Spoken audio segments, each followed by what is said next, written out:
Okay,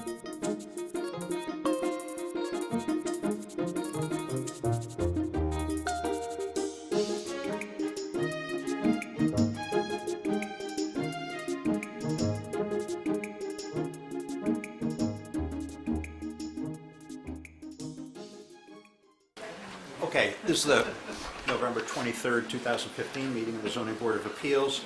I want to start out by first apologizing to everyone who's here for the Fields of Sherborn hearing.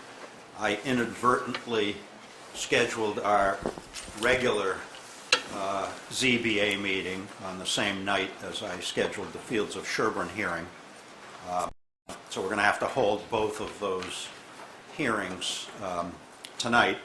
And we're going to start out with the regular business, since I'm hopeful that that can be taken care of in a relatively short period of time, whereas I expect the Fields hearing will take considerably longer. And the same apology goes, for the same reasons, to everyone here who's a Patriots fan. All right, our first order of business in our regular meeting is the petition of Jean Leckenby and Paul Guapolo for renewal of a special permit under section 3.2 of our zoning bylaw for professional and business offices at 19 North Main Street. And I see Jean is here. Hello again. You're just looking for a renewal of the permit on the same terms and conditions as the previous permit? And I'm slightly confused about the north and the south side of the second floor. And when I took a quick look at the former permit, it looked like we granted that for 4 years to make it sync up with the duration of some other permit. So that the two sides of the office space would be on the same 5-year cycle. Okay, but was this last permit for, I thought it was for both sides. It is, it was, yes. Oh, okay. Because I think one of them might have been ending a little sooner than the 5 years we would Okay. provide. In any event, What we're looking for is 5 years for both sides, second floor. second. Okay. Are there any comments about this request for renewal of special permit? This is for the Sherborn Crossing building, if anyone's not familiar with the street address. No comments from members of the public? Any questions or comments from members of the board? Okay, and the request is for renewal for a term of 5 years.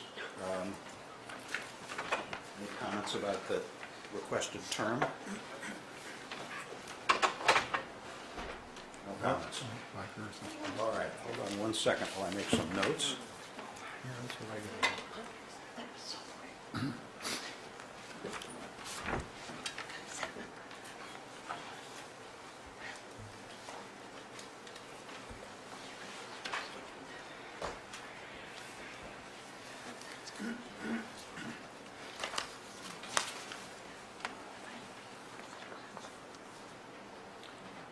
Someone want to make a motion? Yeah, I'll make a motion. I make a motion that we approve the request for a renewal of a special permit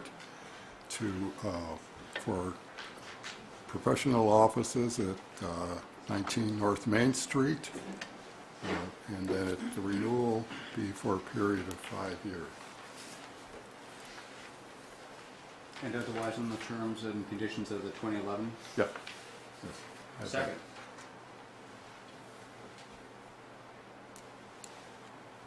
All in favor? Aye. Aye. Okay, that was easy. I thought all these people were here to complain. Are you inviting them? They have plenty otherwise to complain about. The next is number 21516, the petition of Mariana Howland for renewal of a special permit under section 3.2.2 to maintain an additional housekeeping unit at 52 Brush Hill Road in a Residence B district. And I see Ed Howland is here for the applicant. Correct. Exchange. Marion requesting that we for a couple of years.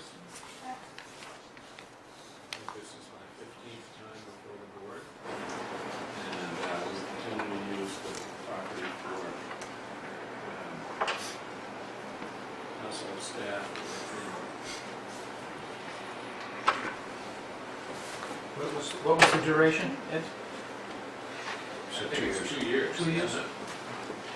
2 years has been, So does the use vary from time to time as between household staff and family members? we haven't really used it for household staff. So it's mostly for family members? Yeah, Okay. like Cooper's coming home for 5 weeks. I use it myself. And, it's really, the kids come home and use it. Okay. Any comments from any members of the public concerning this petition? No? Any questions or comments from members of the board? Do I hear a motion? I'll move that we grant the extension under the same terms and conditions for docket number 21516, and that it be under the special permit section 3.2.2, and that it be for duration of 2 years. Second. All in favor? Aye. Aye. Thank you, gentlemen, and thank you. You're for welcome. your- Happy holidays. Thank you for your service to the town. It's very appreciated. Thank you.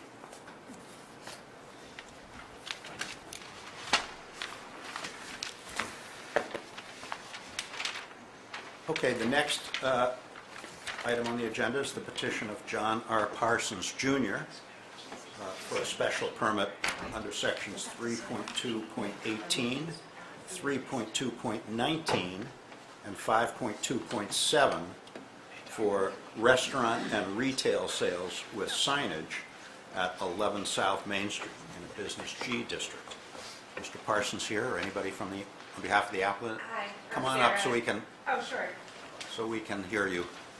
Excuse me, sorry. Hi. Hi. I'm Sarah Hunsucker. I work with John Parsons. Okay, I'm sorry, it's Sarah Hunsucker? Hunsucker. Just like it sounds. Okay. Should I sit or sit? Whatever you're more Yeah, she comfortable wants you with. to sit so she can have you on the mics. Microphone. More official. We don't have to swear you in, though. Okay, so as I understand it, you're just looking to continue the existing special permit because the property was just recently sold. Right. And under the terms of the prior permit, it expires upon a sale of the property. Yeah, it's the exact same permit that Mr. Shepherdson had had before. Okay. And are the tenants in the building the same? Right now, yeah, there's still the sandwich shop, and then upstairs is vacant, so we're still trying to lease that out. Okay, so the only current tenant is the sandwich shop? Mm-hmm. Okay.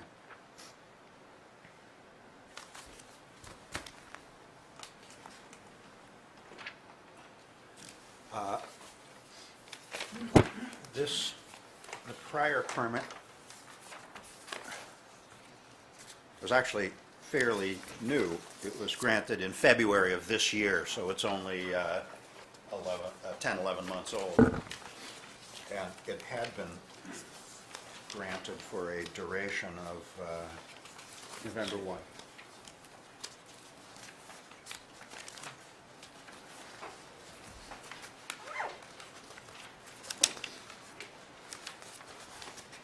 sorry, Item 8. had been granted for a duration of 2 years. So it still has a No. little over a year. No. Would it? No, it said, item 8, Alan, expires November 1, oh yeah, 2016, or upon sale, whichever occurs first. Right, So okay. that's, so, So it still has a little over a year to run had the property not been sold. had it not been sold. Right, okay. Any comments from members of the public? Any comments or questions from members of the board? No. Motion? I move that the special permit in number 21517 be renewed for a new period of 5 years, and otherwise under all the terms and conditions of 21409, which was the last time we renewed it. Okay. Is 5-year term Fine. acceptable to everybody? Yeah. Okay. Any further Second. discussion? Okay, any further discussion or comments? All in favor? Aye. Okay, Thank you very much. you're welcome, Sarah. Nice to meet you all. Good luck. Thank you. I'll eat sandwiches when you guys get a chance. Okay, one more. The petition of Scott Alfieri for a finding under section 1.4.6 to construct an overhang to a pre-existing non-conforming dwelling at 67 South Main Street in a Residence A district. Scott here? No, I'm his wife, Kate. Okay, I'm representing. take the witness stand. I'm sorry, it's Kate? Kate. yes. Okay.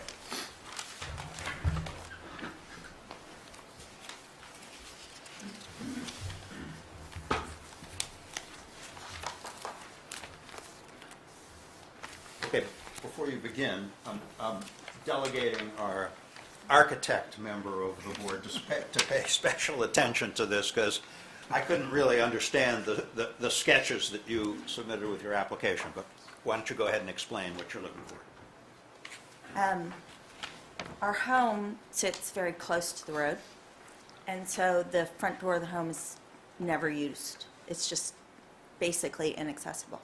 So our reliance is on the back door, which opens into the kitchen. And that door faces east, so every snowstorm, I open the door and I get snow in my kitchen. And then the door freezes when I close it. So what we're looking to do is, using the existing roof line, build out an overhang that, we have architectural renderings, that just covers a section of a pre-existing patio that's off the back door and keep some of the weather out of my kitchen. Okay. So there's some photographs here that are attached to your packet. Yes, sir. So is this the kitchen door in question? Yeah. Okay. And And this is the patio that you this want to is the cover? patio. Yeah, And then this is the roof line here. sorry. Go ahead. So this is the roof line here that we're going to extend off of. Mhm. It won't come out this far. It will come out just to cover the slider door here. Okay. And this is the pre-existing patio, and then I have a more clear picture, I think, for you, kind of like this one, David. So this pillar here would hold the support beam, and that one has been approved by the building For Building inspector? the building inspector. Yeah. With the So is rebar footings, yeah. in it. is this just going to be a covered patio, or is it going to be fully enclosed? Okay. And, okay. So this is a sketch that Okay, was sent got it, to us. got it. And so, in what respects is this non-conforming? We believe that the whole house is non-conforming because it's so close. It's the former Bearcat house. It's right on top of the road. So the other parts of the house, the front side of the house is non-conforming. It's literally 2 feet from the road. Okay. This is on the back of the house. It Okay. doesn't increase the non-conformity. It does not increase the non-conformity? Is it, are we talking about the, talking about The back side the of the rear yard, Bearcat. the Yeah. rear yard, not the side yard? Yeah, the rear of the Bearcat house. The The rear. opposite. I'm not familiar with the Bearcat house, so. Okay. I was on the planning board when we made it. It's a lovely antique down on South Main Street, sort of roughly across from the entrance to Thoroughbred Lane. Okay. Okay, but it was put up in the 19th century, long before anybody had cars or knew about road noise. So it's right on top of the road. Okay. Literally, the front door is probably 10 feet from the pavement. Exactly. On 2 levels. So I think Felix may have some comment here. Oh, Chairman Rosenstein, Yes. and members of the Zoning Board of Appeals, Felix Zemmel, Building Commissioner. Hello, Felix. Before I give my comments, and thank you for letting me speak, I wanted to also introduce Henry Fontaine. He's going to be the new Building Commissioner starting next week. Henry, welcome. I've been very involved with this process for this site. I did a site visit a couple of weeks ago, and what I noticed from the plan is exactly what Mr. Novak is saying. The house itself is a couple feet away from the street. There's a pre-existing non-conforming patio already in the back. That the back side, the farthest side of that patio is only about 37 feet away from the street, so it's non-conforming with the front setback requirements. The Altieri's are just asking to put a cover over that, not enclosing any of the sides. They just want to put a roof over that. But because of the zoning bylaw, I can't issue that permit without a finding from your board. But this is not changing any of the footprint of the property. It's just adding a cover over that. And there's no issue with the distance from this enclosure to the rear yard setback, is that right? From my understanding, the only issue is the front yard. And even if there were an issue with the rear yard, it would still fall under the previous nonconformity because this is within the footprint of the pre-existing patio. It has enough space in the rear yard. I remember the lot. The only question is that the house itself, stuff that has been there for 150 years or more, it's too close to the road. Okay. So it's a classic Section 6. Okay. And it's really a so-called second accept clause of Section 6, right? Exactly. Right. Okay. Any comments from members of the public? Any comments from members of the board? Anything else you wish to add? Okay, so just for the sake of writing this up, the house, as far as anybody knows, has been in its present form since approximately when? Do you know, my daughter can tell It's got a you. historic thing on it, It's doesn't a it, Bob? historic home. I think Yes, it's Bob. this. Robert, Betsy? Yeah, I think it's in the 1700s rather I than think the it's, 1800s. yeah, it's, Let's say for at least 100 yes, years. it was the Holbrook house. And it's been there, a long time. Right. I want to say either 1738 or 1638 is the, But wouldn't be 1638. okay, then 1738 might be what. Comfortably ahead And of our we can safely 1954 assume zoning that that was bylaw. prior to the first enactment of zoning bylaws in the town of Sherborn. Okay. And prior to even cars on the road. Since it was built, since the house was built. Okay. Motion? I move that we make a finding with respect to petition 21-518 that the proposed patio roof, as shown on the plan submitted to the board, is not substantially more detrimental to the neighborhood. I want to use the word obviously, but I don't think we should. And won't increase the nature of the structure? and won't increase the non-conforming nature of the structure.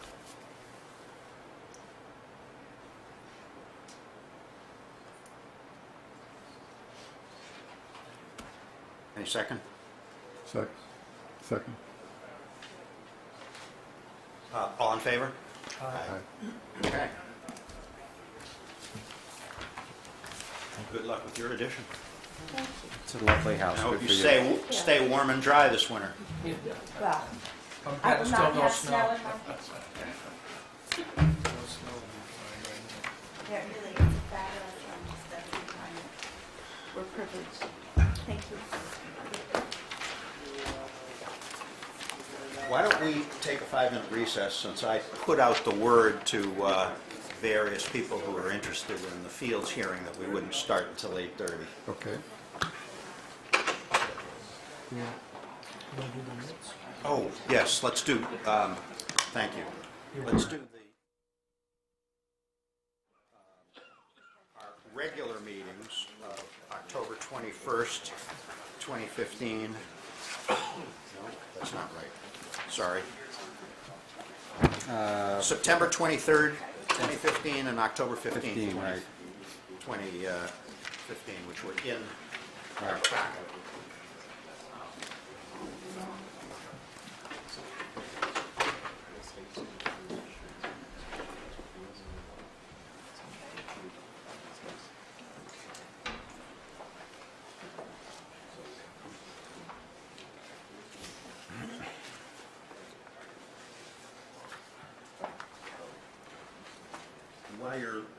While you're looking at those minutes, I want to ask Jeannie, in terms of scheduling the next regular meeting, how soon do we need to, it doesn't matter? Go. As far out as we can make it? January, Okay. You have a preference between early January and late January? late. Okay. Should leave that to me.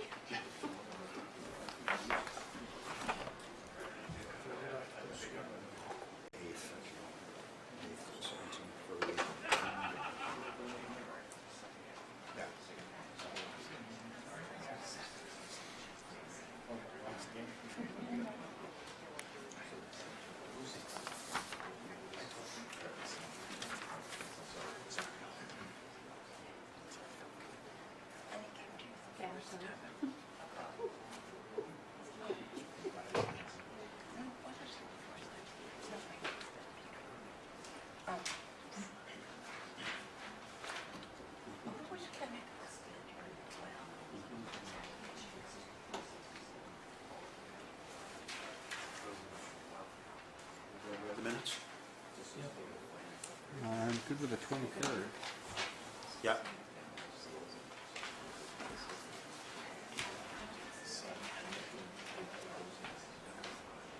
Yeah.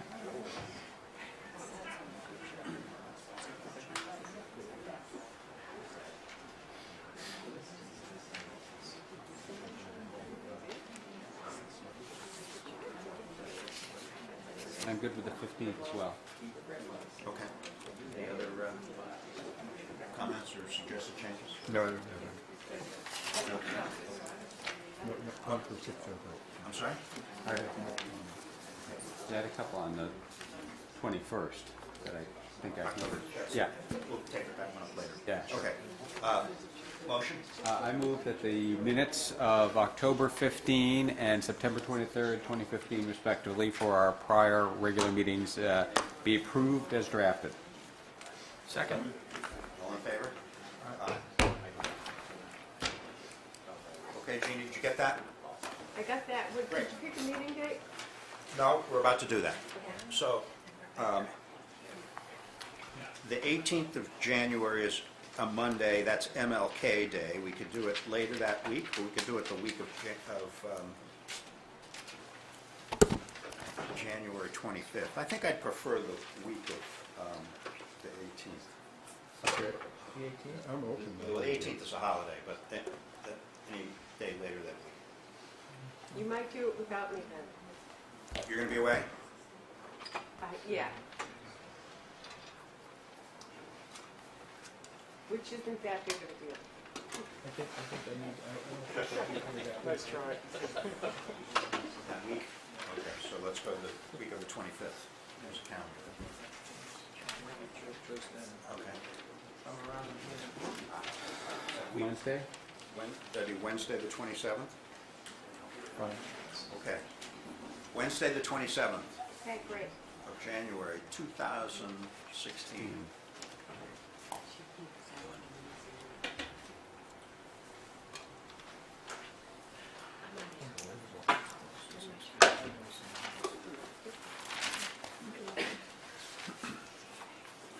Let's do a little housekeeping here.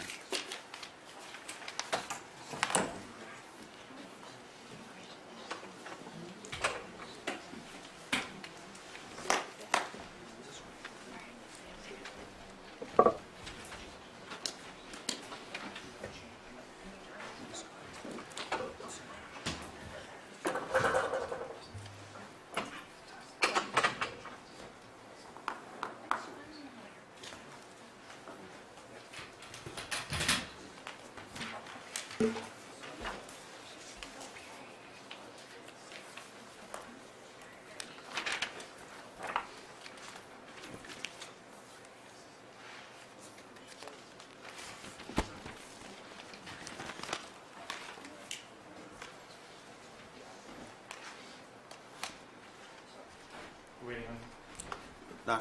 Not necessarily, we're just in recess until 8:30 or thereabouts.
continuation of the hearing on the application of the Fields at Sherborn LLC for a comprehensive permit under General Laws, Chapter 40B.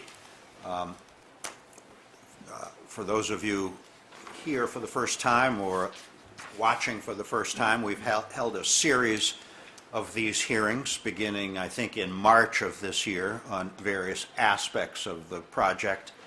And the aspect of the project that we're taking up tonight is the impact of the proposed project on the adjacent wetlands.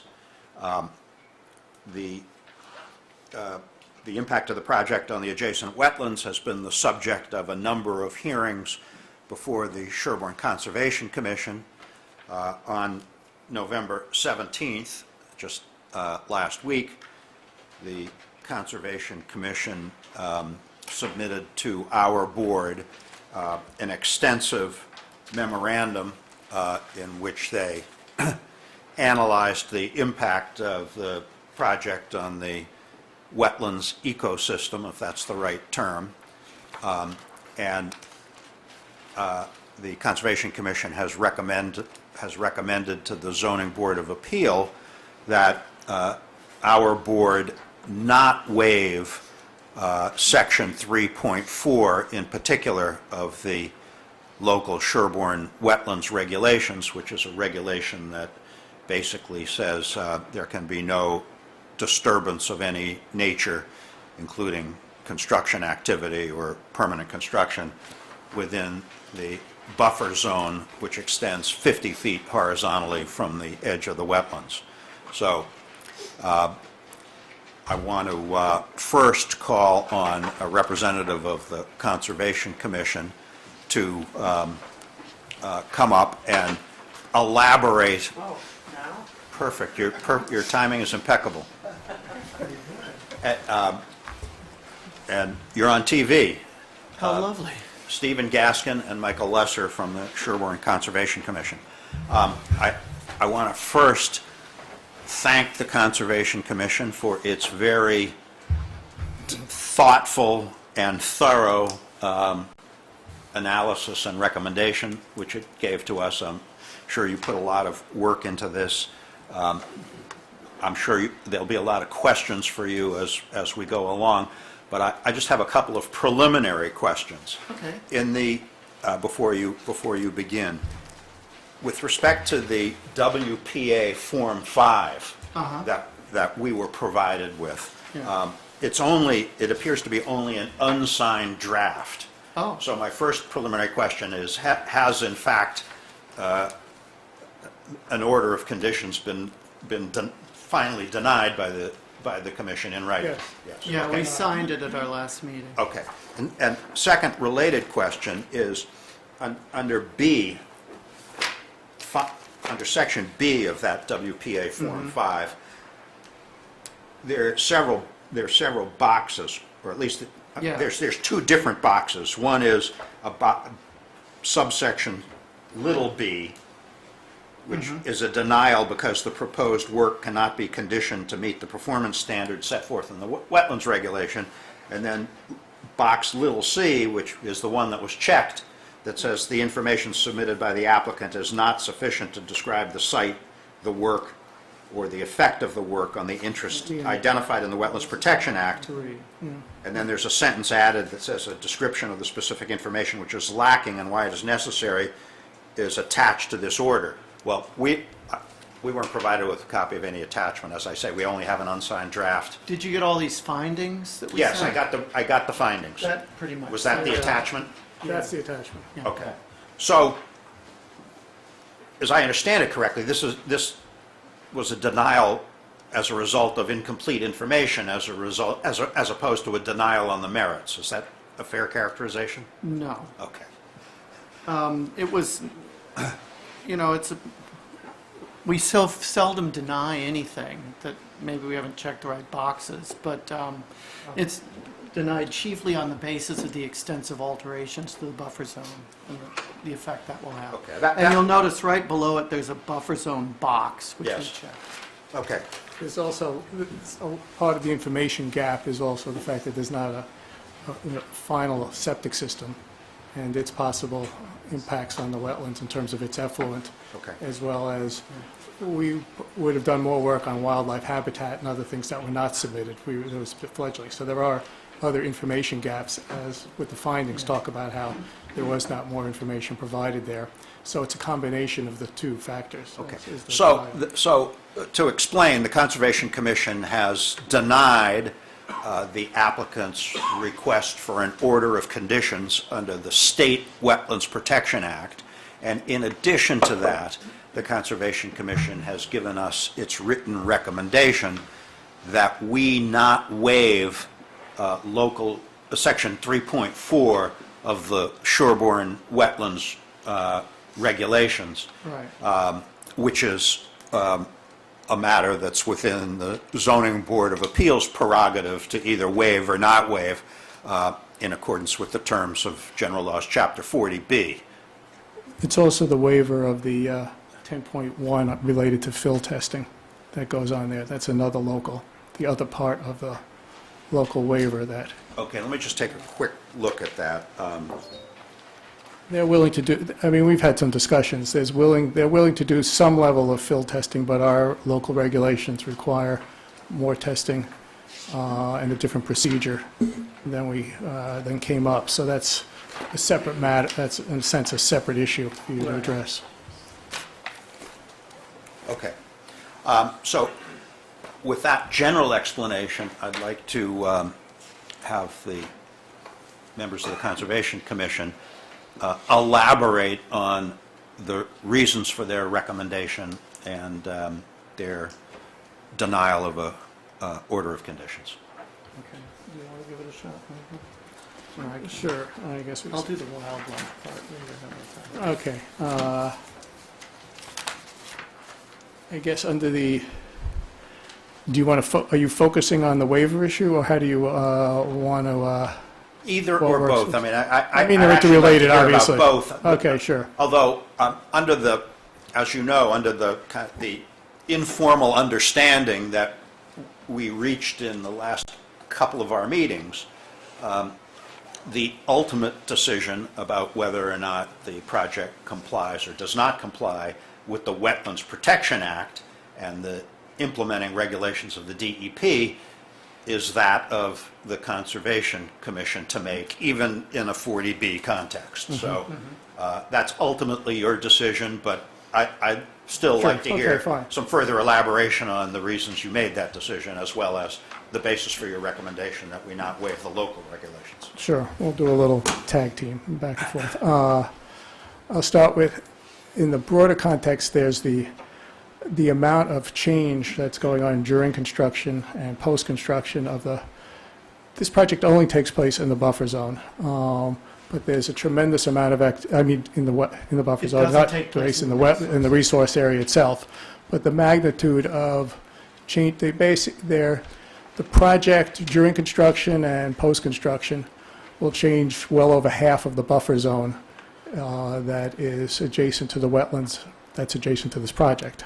And the buffer zone, and there are a lot of significant changes in terms of grade, which is important. There's a lot of buildings, and there is mitigation. There's a lot of tree cutting that goes on there.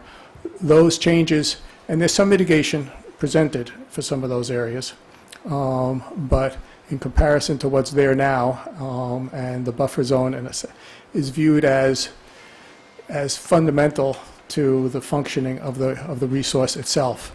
And the magnitude of these changes is, in a sense, what leads to the expectation, or I guess it's always this choice of verb of will adversely impact the resource area, or is very likely. And it's in conjunction with, there's also the uncertainty of where the septic system impact is going to be, given the amount of effluent that's going to be approaching the wetlands, since they're down gradient of the field, and even some of the work that, and you can see that's done for the Board of Health about the level of nitrates, which is a proxy for that and other contaminants. issue with the changing of the buffer zone and then the wetland resources. The wetland resources have a whole set of interests and functions at the State Act with regard to what we call here sort of a whole set of water quality issues, as well as wildlife habitat. With regard, for example, to water quality, you're dealing with a wetland resource that essentially has to perform a function of cleansing water for recharging into both the groundwater and what goes into surface water. And the ability of the wetlands to do that depends on the loading that goes into the wetland itself, and the buffer zones moderate that significantly in terms of that role. In a sense, in the aggregate, our conclusion was that based on the science of what buffer zones should look like and be, and their depth and their widths and their lack of grade in some extent, and the kind of vegetations that's there, that all the changes would be making would change the ability of the wetlands. Wetlands do function to cleanse water. That's what they do. But this would go beyond, in a sense, it's going to be pushing them beyond their current functionality. And that it will not longer be doing what it should be doing in terms of as much water quality cleansing as it could do and should do. This area, part of why we argue for moving that the waiver of the local regulations for getting more protection of the buffer zone is that this area is particularly important because it's essentially, there's the Zone 2 wells for Holliston, there's the Charles River Basin, there's neighboring wells, there's the wells on site. All of them rely to some extent on the water quality that goes down there in terms of groundwater quality, and eventually also the surface water. There's an intermittent stream that flows towards the Charles. And so therefore, it's that this area is a little more unique than a lot of wetland sites, which don't have all of that kind of characteristics. And therefore, in a way, the extra protection of the local regulation would help in terms of when we've made a denial, it'll be appealed to the state if it comes back to us, or if the state, that it provides a little more ammunition for us to say that this project goes too far in terms of its impact on the wetland resource, and that the buffer zone protection the local has gives a little more strength to that argument. But in the end, it's still the same basic argument that we feel that the water quality, at least that, and there's also, we can let Steve might talk to the wildlife habitat, that the changes that are going on there, that will significantly diminish the water quality functioning of the wetland. And that's, in a sense, part of it, as well as there's a whole wildlife habitat function that is going to be disrupted by the cutting of a lot of mature trees. There's the plan to replace it with, let's say, smaller trees, but you have, I don't know, about 100 trees. 2/3 of them might be 20-inch in diameter or greater and such. And you'll have a different understory, so you have a whole different habitat for animals, but I'll see how Steve wants to present that. But it boils down to feeling that the water quality functioning of those wetlands will be impaired, and that they're particularly important there. Water quality cleansing function. Yes, exactly. And I'll leave it at that for now. Do you want to talk a little? And what we're working with in the state laws is there's 310 CMR 10.53, which states that if, in at least whoever's granting the opinion, that there's too much work done and too much disruption in the buffer zone, then it could have a significant impact on the resource area. It's left to the judgment of whoever is doing the judging to decide what is too much. But in our view, it was too much. I'd like to point out that I've been on the commission since about 2000, which is a long time. And in that time, we had Whitney Farms come up, the 40B there. We allowed that one under the state law. And the reason was that they had far less buffer zone impact than the current project. So it's not like we would, in a knee-jerk way, deny every project. They don't come up all that often, but the last one we let through. So This one we thought was much worse in terms of its buffer zone impacts. The state largely protects wildlife habitat just within the resource area, not outside of it. Even though the buffer zone is not only functions as a buffer, but as critical habitat to a lot of the animals within the buffer, within the resource area, so that in a sense they can't really function without it. The NHESP, that protects endangered species, protected the vernal pools that are over 800 feet away for certain endangered species, but it did not address the needs of the fauna within the wetland itself. So we felt that that was important to do. So, and just the other thing I'd say is that the claim is by the applicant that much of the alteration to the buffer zone is just temporary, because they're going to put it covered in leaves and new little trees. To us, that's much different from what was there before, so we regard that as a permanent change.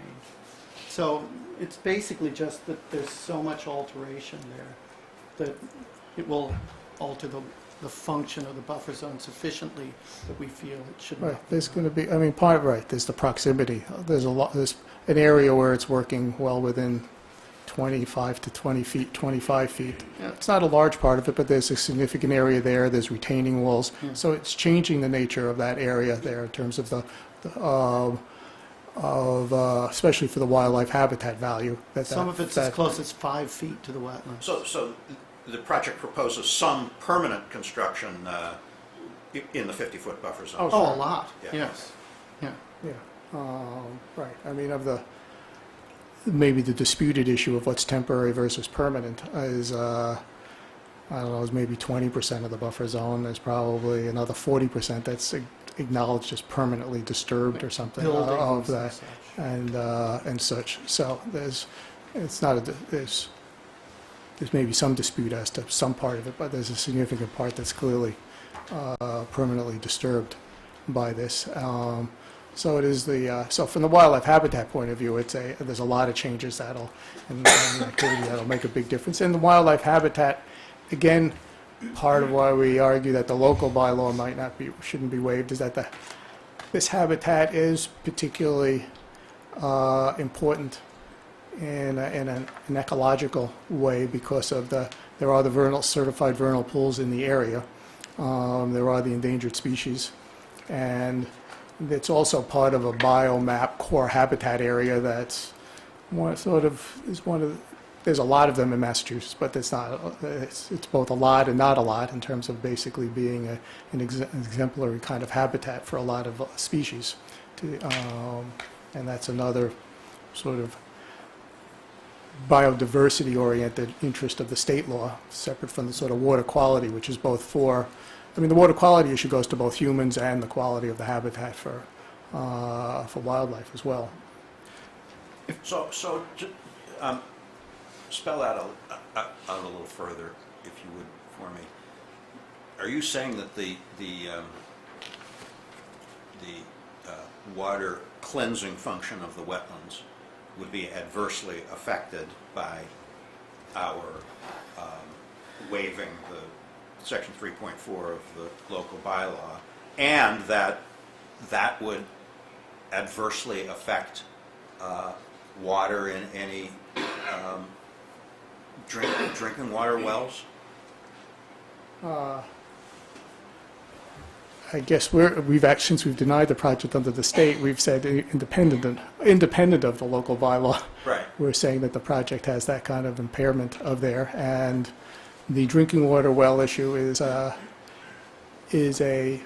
I guess it both overlaps and is sort of a little different than our focus, but it overlaps in the sense that, right, the nitrate, I mean, when you look at the stuff that comes out of the Board of Health work, there's certainly there seem to be problems with the 10 milligram drinking water standard there, which is clearly going to be a problem getting it at that levels. They're also going to be present in the wetlands, and whether the wetlands themselves, in terms of their own cleansing ability, because there's a lot of nitrogen and all the other contaminants from the septic system are going to be working their way into the wetlands, and it's unclear whether the wetlands themselves will handle it or they'll change significantly. We could have different vegetative changes given the magnitude there, which would maybe, in a sense, decrease it, their ability. But right, in the end, I'd say yes, it could won't be able to protect the groundwater and some surface water from various contaminants. Could you tell them the large trees pick up a different type of pollution with their I roots? I understand the issue about the septic, which we're not Yeah. really taking up tonight. That'll be the subject Yeah. of Although future it's hearings. part of it, yeah, okay. Hopefully after the Board of Health completes its review and makes a recommendation to us. But my question was simply directed at what specifically do you believe would be the adverse consequences of if we were to allow construction within the 50-foot buffer zone? That that there'll be lower water quality in the groundwater that percolates through in the wetlands. And when you say lower water quality, in terms of what? I guess I can't say exactly what that was. Basically, as has come up in our own hearings, it's not as quantitative a science as some other things. It's partly based on, it's based on the fact that the science, when they look at buffer zone distances, for example, like they say that when you're having runoff of rains and storms, that you want certain distances will get enough sort of keep out, in terms of, well, it depends on its water quality and also the wildlife habitat, that certain distances of buffer zones protect what gets into the wetlands in terms of sediment and nutrients, and in turn affect how the wetlands perform. And that these distances are generally much greater than the ones that will be left over after this project is in place. If you look at the end of the waiver ruling, on the next to the last page, there's a chart. And it shows from the Massachusetts Buffer Zone Manual, a list of suggested buffer zone distances for different functions. And bank stabilization goes out to 50 feet. And then nutrient removal is 150 feet. Sediment control is, 125 feet. Sediment control is 150 feet. Wildlife habitat is 300 feet. So each of these laws is a compromise. They did the best they could to get what they could, trading off that versus other interests. And the state's interests are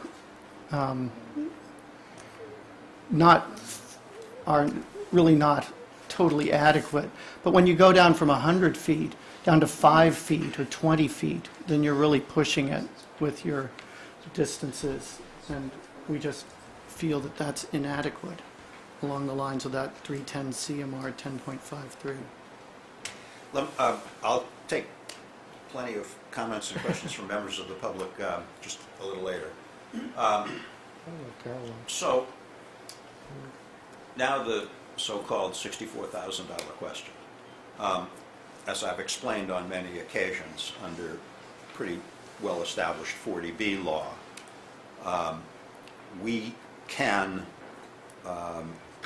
decline to waive local regulations if we find that those local regulations are necessary to serve a local need that overrides the regional need for affordable housing. I don't know how one is able to strike that balance, but that's the determination that we need to make as we consider whether or not we should accept your recommendation to waive Section 3, to not to waive Section 3.4. Can you comment on that? I think that we all recognize the need for affordable housing. Like I said, we allowed the last one. So this one is in many ways worse to us. And in addition to let me just read you a passage from this thing we wrote. which says that about wildlife habitat significance.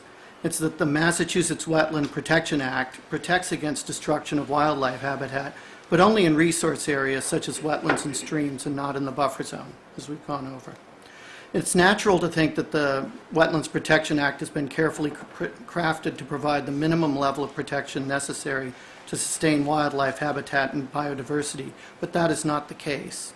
There's a general consensus in the scientific literature that I quote in these sort of bolded parts that the Wetland Protection Act's level of wildlife habitat protection is grossly inadequate because it does not provide for protection of wildlife habitat in the buffer zone, which is critical habitat.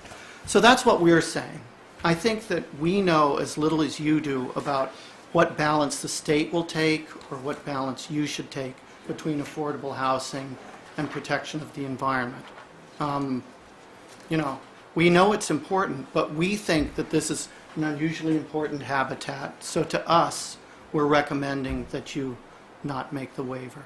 That's all we can say. We can't tell you how The to local issue is that, do your as we job. list, when we list a few items in there about this, the vernal pools and the bio, that's in a sense trying to think about the fact that there are local conditions that can give one a basis to think about this. It's not that these, for water quality or for wildlife habitat, there are particular local reasons to balance it against affordable housing, and I guess the problem is and sometimes whether it's for me or where the edge for of Conservation Commission business is that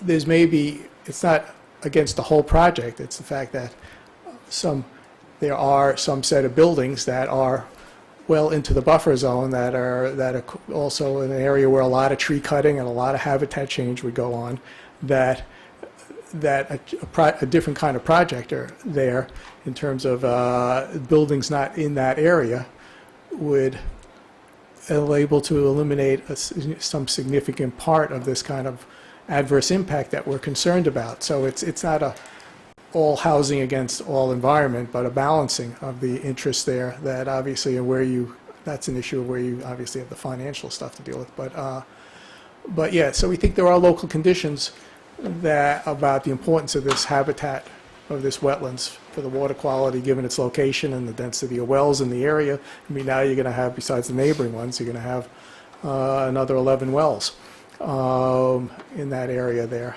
And as to how the groundwater goes, basically whether it's all going to be flowing down and past that, it's in a way that's not the way we've looked at it, as opposed to the groundwater in that area is going to be less.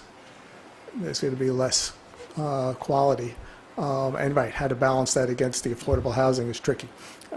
These projects that this group has been proposing have been for towns with piped-in water, basically, whereas we depend solely on our wells.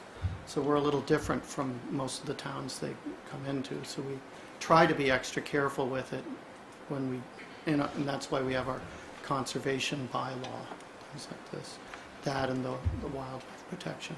So, just to summarize, I think what you're saying is your conclusion is based on the fact that of the uniqueness of this particular wetlands resource, number one, and other things like it being within the Charles River watershed and Zone 2 of the Holliston Public Water Supply.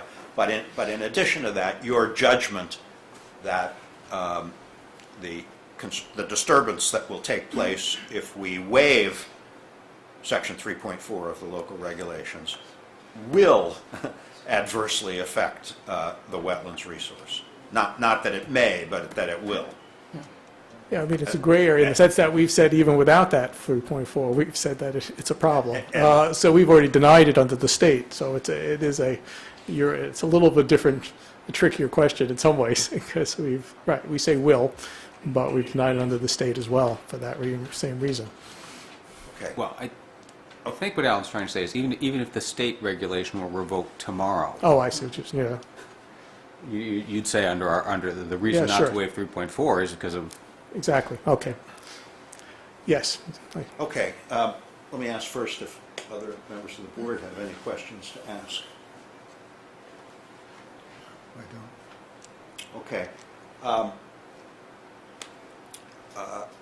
Phil Paradis from Beta, who's our peer review consultant. You have Lenora White with you tonight, is that right? Hello, Lenora. You've reviewed the Fields of Sherborn proposal. Do you have anything to add to the presentation? I should explain to everyone that Lenora is a wetland scientist. Do you have anything to add to what the members of the Conservation Commission have presented to us? I think they've done an excellent job deliberating on this project and crafting an order of conditions that is protective of the resource area. The buffer zone is certainly something that needs to be protected and is protected under the State Wetlands Protection Act. And the reason buffer zones are protected is because they protect the wetlands which function in a way that is protective of groundwater supply, public water supply, private water supply, the prevention of pollution, wildlife habitat, protection of fisheries. So all those functions are important, and that's exactly why wetlands are protected. And to the extent that this project will alter the buffer zone is exactly what the Commission is concerned about. In other words, by saying, look, there's just far too much alteration in the buffer zone in order for these wetlands to maintain their function. Yeah. Do you believe that the conclusion of the Conservation Commission that if we were to waive Section 3.4 of the local, you're familiar with Section 3.4 of the local I'm regulations? not really, frankly, I'm a wetland scientist, so I understand what your role is here tonight, but I haven't read your zoning bylaws. Well, Section 3.4 of the regulations, which the applicant is asking us to waive, basically says no disturbance of any nature in the 50-foot buffer zone, in the buffer zone that's measured 50 feet horizontally from the edge of the wetlands. And that's what they're asking us to waive. So do you agree that with the conclusion of the Conservation Commission, I don't know if you're in a position to agree or disagree based on the amount of review that you've undertaken so far, but are you in a position to agree or disagree with the conclusion of the Conservation Commission that if we waive the local regulation and allow construction to occur within the 50-foot buffer zone, that will have an adverse effect on the functioning of the wetlands, of the types of functions that you described? I support their conclusions. And why? Well, because of the amount of alteration that's proposed and the fact that, as Michael has pointed out, this wetland system is a bit different in the sense that it provides habitat for rare species. It is contiguous with a public water supply in a neighboring town. It's also part of this bio-core habitat, which frankly there are not all that many in the state. So in some instances, when you have wetland systems that are of greater significance, then you have to apply, or you could apply, and in this case have applied, these standards a bit more stringently because of the particular values of this wetland system. And I support the fact in the way that they've come about their decision. Questions of Lenore? It sounds like both as to your conclusion, there's sort of intellectually an asterisk out there, which is, and to the extent that something comes up in the final septic system design that affects this, it's all, I mean, lawyers like to divide things into nice compartmentalized little boxes, but the science here isn't compartmentalized. It all tends to run together somewhat. Oh, yeah, no, the septic issue is clearly a significant factor in this, even though the regulations at the state level, if I recall correctly, say that in a way there's a presumption, to reverse, there's a presumption for us that they have to rebut about problems, creating problems through the buffer, but that a Title V septic, approved septic, might be considered acceptable, But in a sense, it seems like some of the information that we've seen that possibly even a Title V might lead to contaminant levels in the wetlands that will be a significant adverse impact given the magnitude of the loading, the proximity, and even if you consider the magnitude of the wetlands, that you're talking about a large physical quantities that we think would rebut, if the right term, the presumption that the Title V alone will not have any adverse impacts on the wetlands. So that it's a related issue in that sense.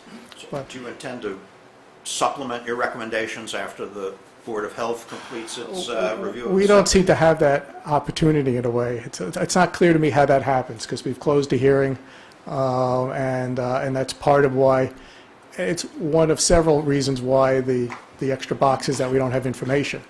It's not only that we don't have some information, some wildlife habitat and some other things, that's an outstanding unknown, separate from so that's why there are 2 boxes checked. It's part of that 2-box thing. If members of the board don't have any other questions, I would like to turn this over to Ben and his team to give us their comments or perspective.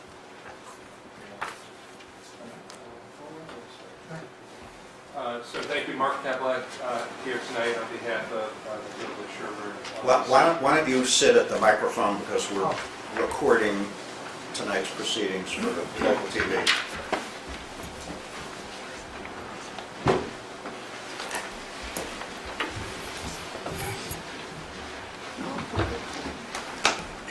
Thank you. Again, Mark Kablak here tonight on behalf of the Fields of Sherborn LLC, the applicant for this project.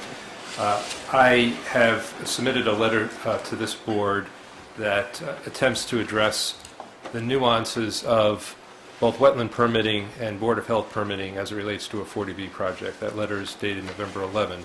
And to summarize, and I think it's a good way to introduce our comments tonight in reaction to the Conservation Commission denials and/or recommendations, is that in this instance, the Board of Health and/or the Conservation Commission is performing 2 functions. If we focus on the Conservation Commission, because that's the scope of the hearing tonight, their function in the first part is solely with respect to a state-based permit under the Wetlands Protection Act.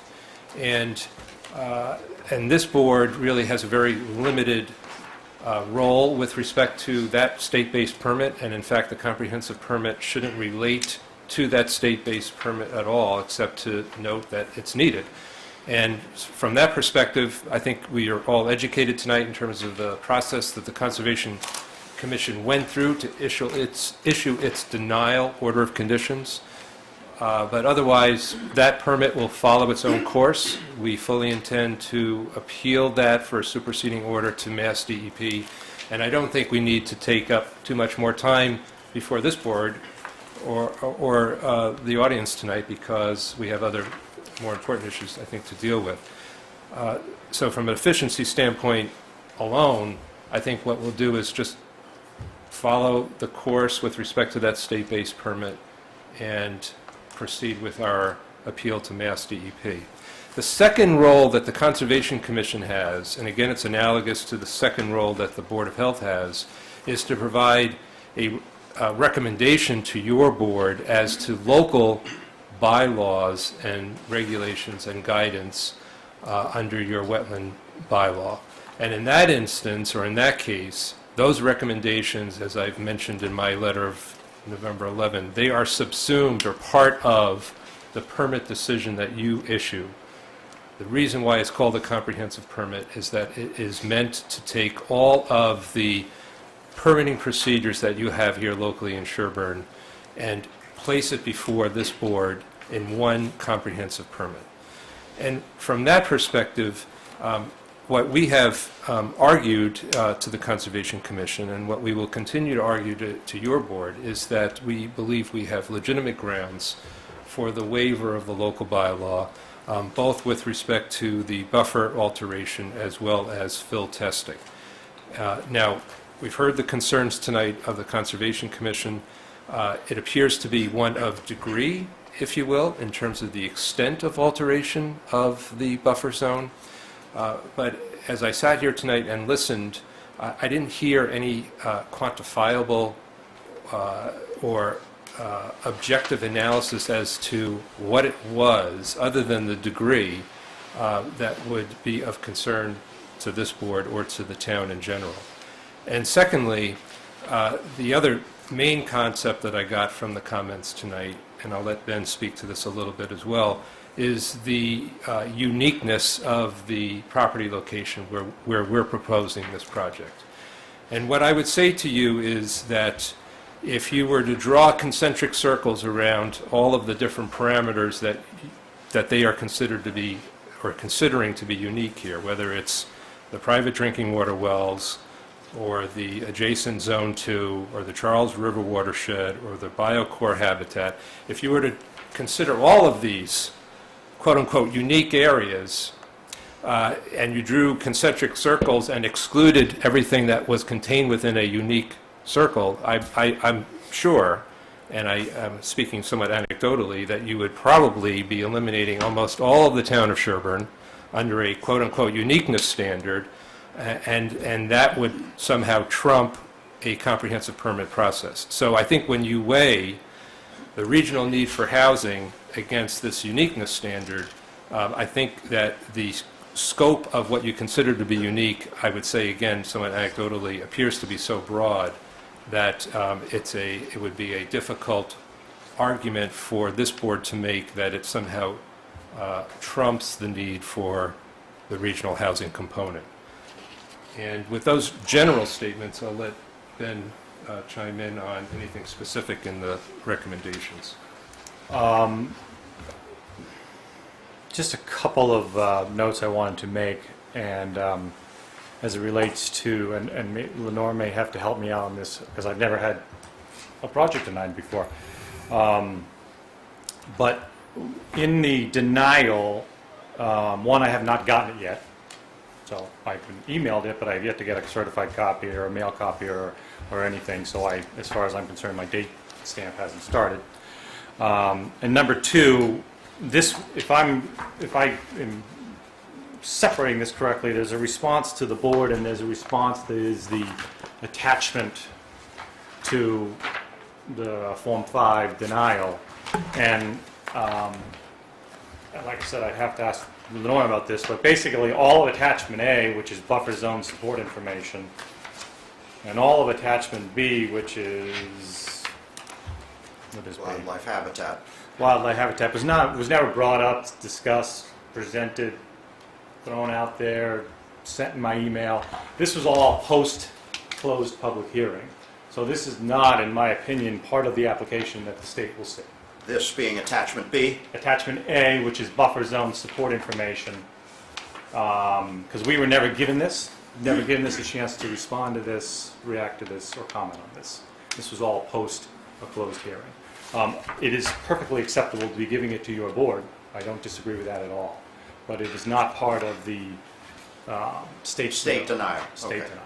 And they did send it to the state, but we'll make that note in our appeal that every request that was made for description, for plans, specs, questions were answered accordingly at public meetings. This was presented after.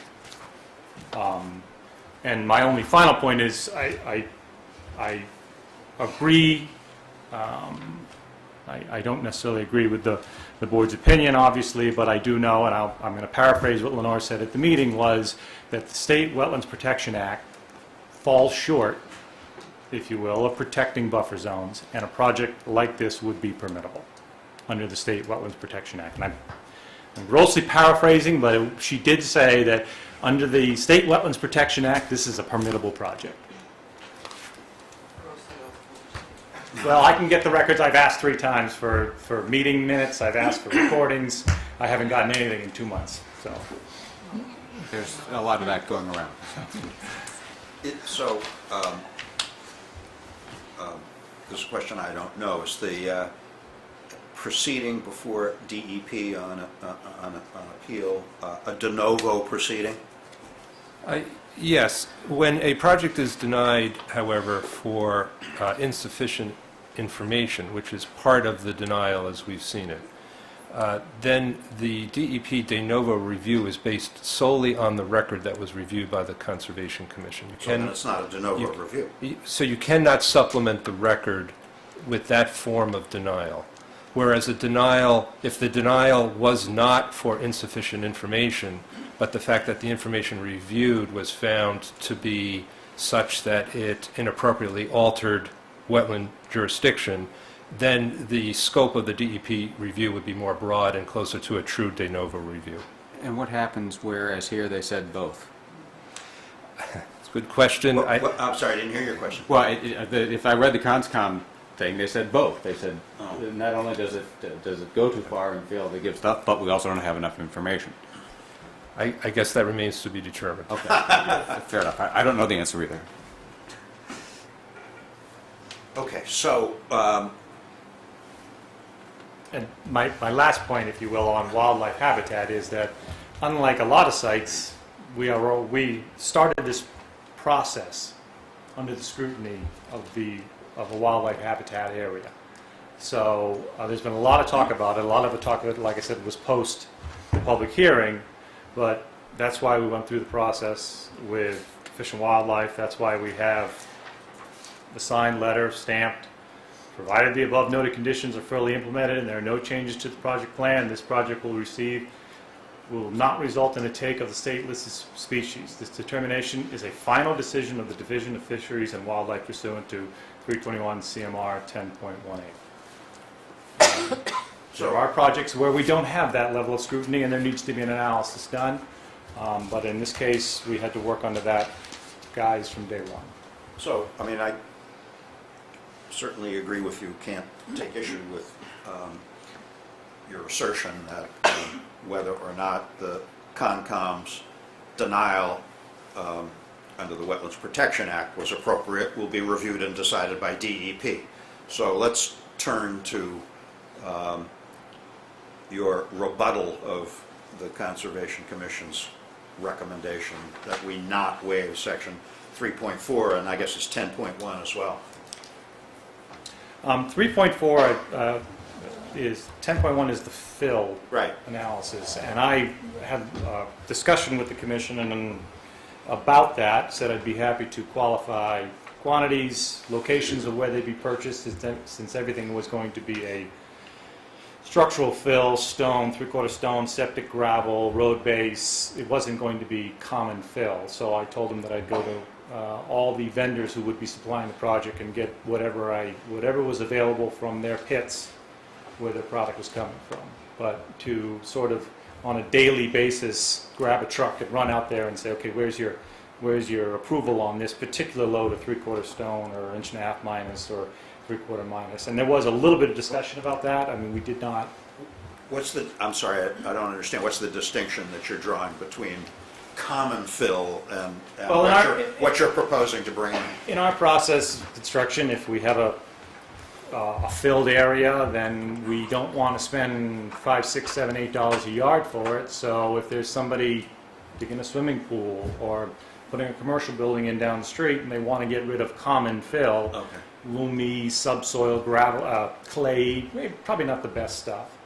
In our site, we don't really have a need for common fill because everything, I've made a tally of our 10,000 cubic yards that we need, and it's all accounted for in basically structural fill, which is rock, to bring up the foundations, which has to be checked by the building inspector, pass a sieve test, run a compaction test, or roadway gravel, or septic gravel, or your electric trench sand, or that type of product. And I had basically accounted for all of that with the commission and saying they're going to come from Kimball Sand, they're going to come from Malone, they're going to come from the 5 or 6 distributors in the closest area, and I can get tallies of all of the pits they're coming from so that they're not being pulled out of a contaminated site up the street in Framingham.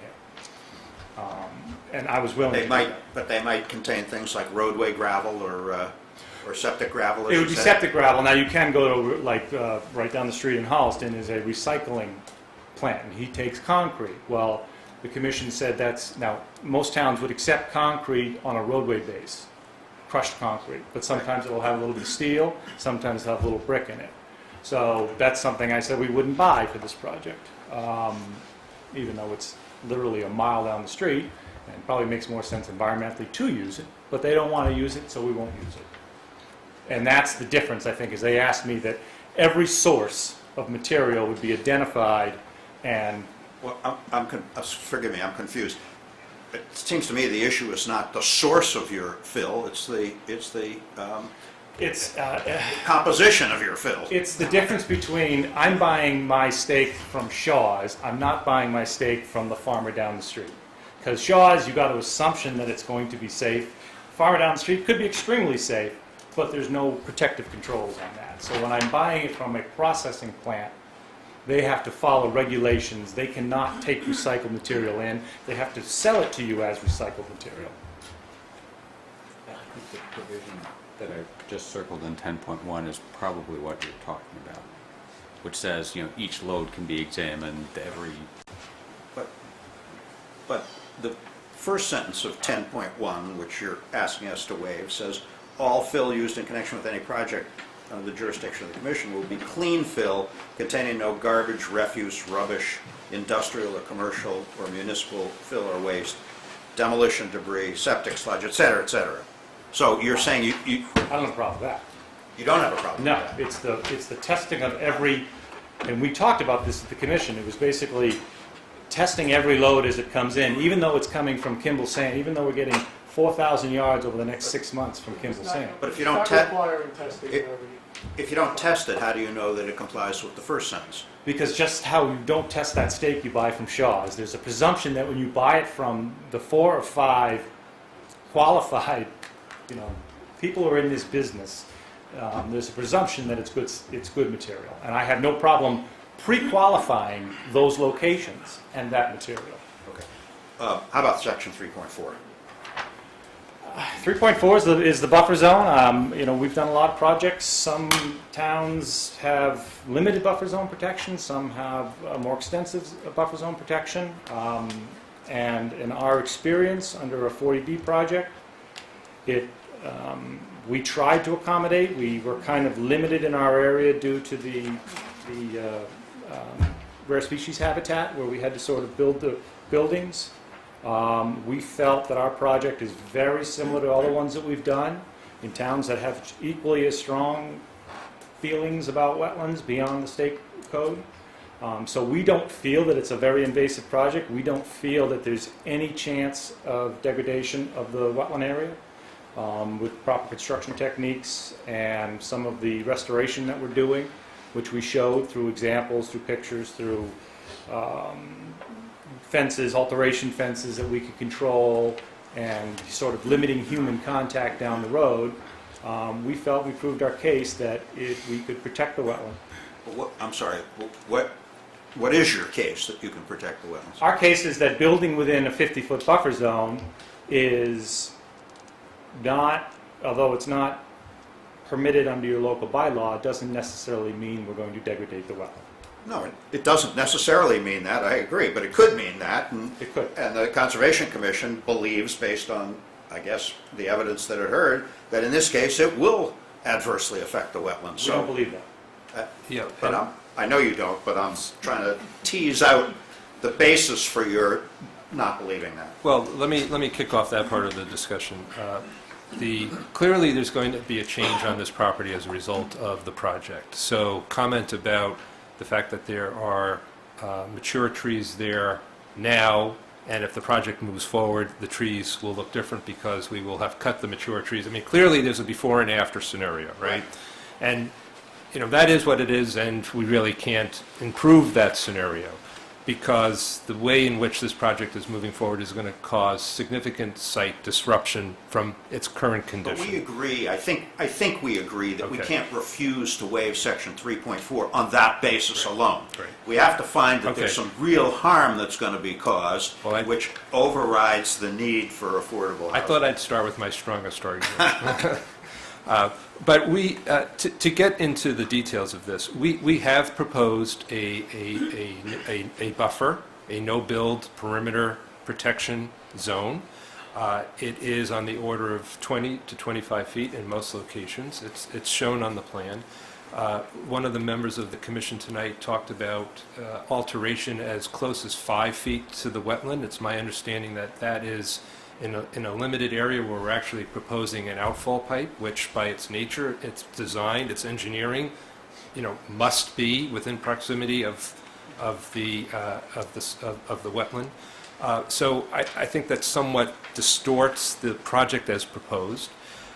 We are recommending and suggesting that the project will proceed with good construction technique in terms of sediment control, in terms of construction staging, in terms of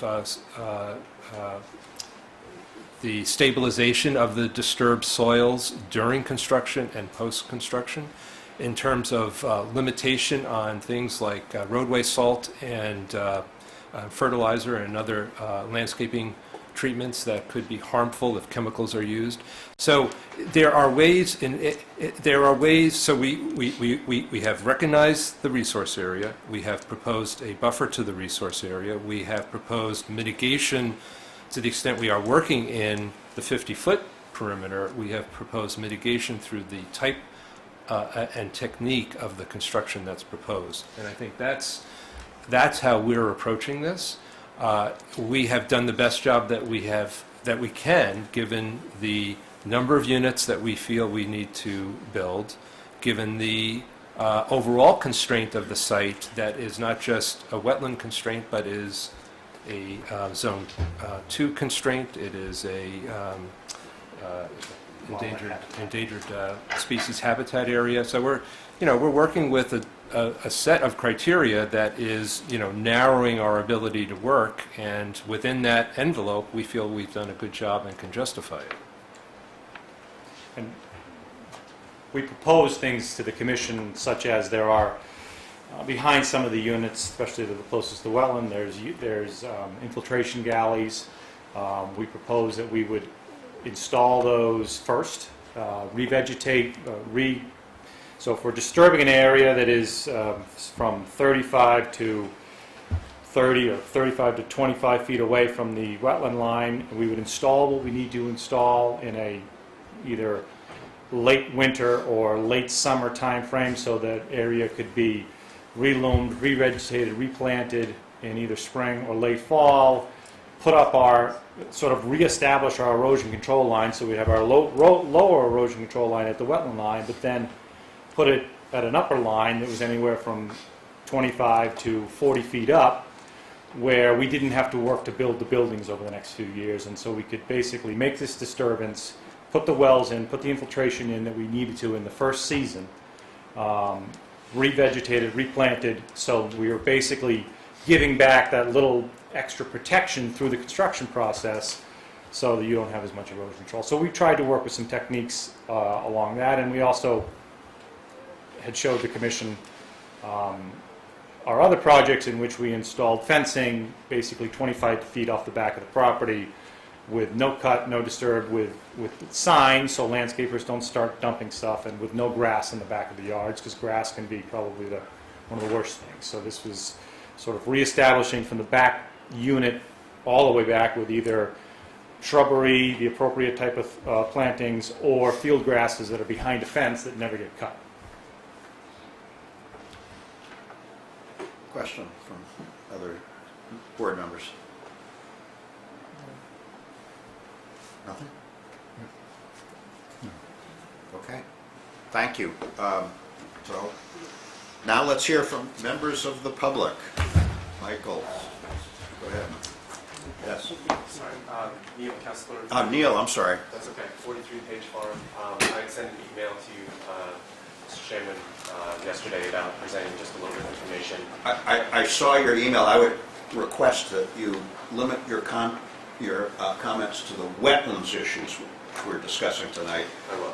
I promise you we're going to take up the septic issues in considerable detail at our ensuing hearings. I will. My comments in terms of...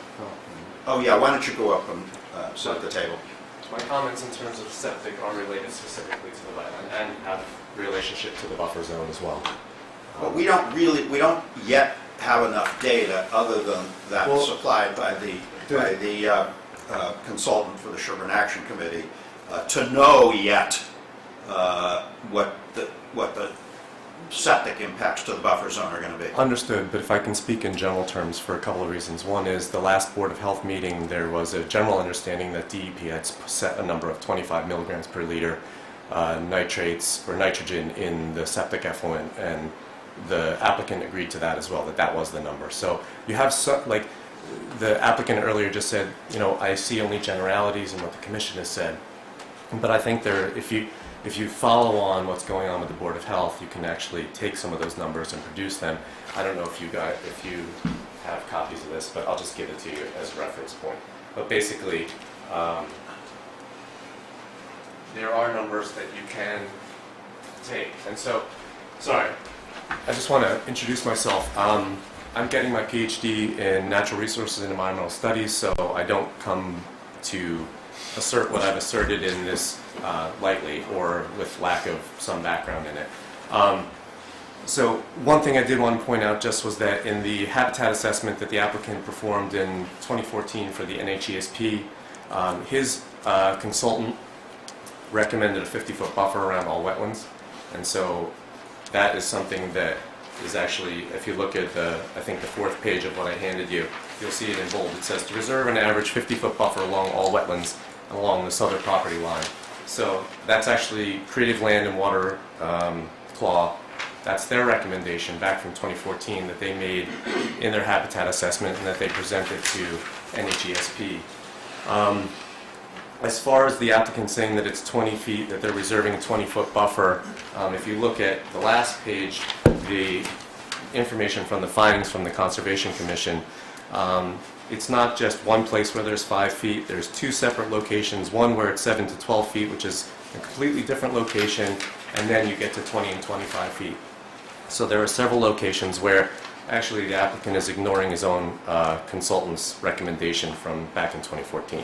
So I just wanted to point that out. That was more of a minor point. The main point I wanted to make tonight was just that if you actually, let me try to back up just a second. So one of the adverse impacts from reducing vegetation and width of buffer zones, especially as it relates to nitrogen, is nitrogen, certain forms of it are dependent on what they call biological attenuation. So when they pass through a buffer zone, there's denitrification that goes on in certain soils that are oxygen poor, and then there's also encounter with the root zone of large trees, small trees, any kind of vegetation at all. And so when you have a lot of septic effluent, let's say, that has a lot of nitrogen coming through, if you actually remove a lot of that vegetation, any attenuation that the buffer zone would have performed ceases to perform or is diminished in its performance. So that's one point.